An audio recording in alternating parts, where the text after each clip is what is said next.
Kisah Para Rasul 1 ayat 4 dan 5. Pada suatu hari ketika ia makan bersama-sama dengan mereka, ia melarang mereka meninggalkan Yerusalem dan menyuruh mereka tinggal di situ menantikan janji Bapa yang demikian katanya, telah kamu dengar daripadaku. Sebab Yohanes membaptis dengan air, tetapi tidak lama lagi kamu akan dibaptis dengan Roh Kudus.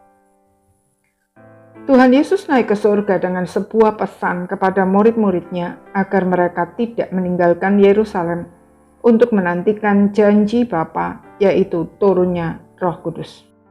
Setelah Roh Kudus turun pada hari Pentakosta, barulah Injil mulai diberitakan. Diawali dengan khotbah Petrus kepada orang-orang Yahudi yang tinggal di Yerusalem. Petrus mengkhotbahkan teks-teks Perjanjian Lama yang sudah mereka kenal tetapi belum mereka pahami makna yang sebenarnya, yaitu bahwa teks-teks tersebut berbicara tentang Kristus. Perintah untuk menantikan Roh Kudus bukan hanya relevan bagi para murid Tuhan Yesus pada saat itu, melainkan juga bagi semua orang percaya di segala tempat dan zaman yang rindu untuk memberitakan Injil Yesus Kristus. Sebab hanya Roh Kudus yang dapat menyingkapkan kebenaran itu di dalam hati orang-orang yang mendengar Injil. Tanpa Roh Kudus bekerja, pemberitaan kita sia-sia, sebab dosa membuat mereka tidak bisa menerima kebenaran walaupun bukti ada di depan mata. Itulah yang terjadi dengan orang-orang Yahudi yang menyalibkan Tuhan Yesus. Semua bukti kemesiasan yang Tuhan Yesus lakukan di hadapan mereka secara terang-terangan selama kira-kira 3,5 tahun tidak mampu membuat mereka percaya. Bahkan setelah Tuhan Yesus bangkit pun para murid masih harus diyakinkan dengan penampakan dirinya. Paulus berkata bahwa pikiran mereka telah menjadi tumpul sebab selubung itu masih tetap menyelubungi mereka. Jika mereka membaca Perjanjian Lama itu tanpa disingkapkan, karena hanya Kristus saja yang dapat menyingkapkannya.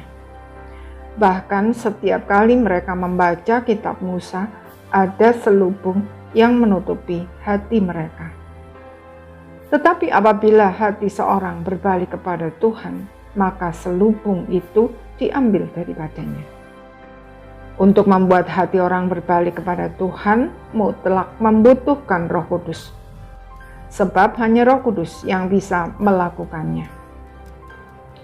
Ketika Roh Kudus bekerja, 3.000 orang yang tadinya menuduh para rasul itu mabuk, mengalami pencerahan, sehingga mereka tiba-tiba menjadi percaya dan pemahaman mereka terhadap Perjanjian Lama berubah total.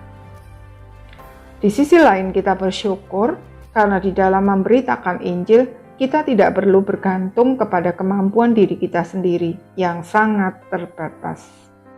Kita dapat mengandalkan Roh Kudus. Dan dengan mengandalkan Roh Kudus, kita akan takjub melihat pekerjaannya yang jauh melampaui kemampuan kita.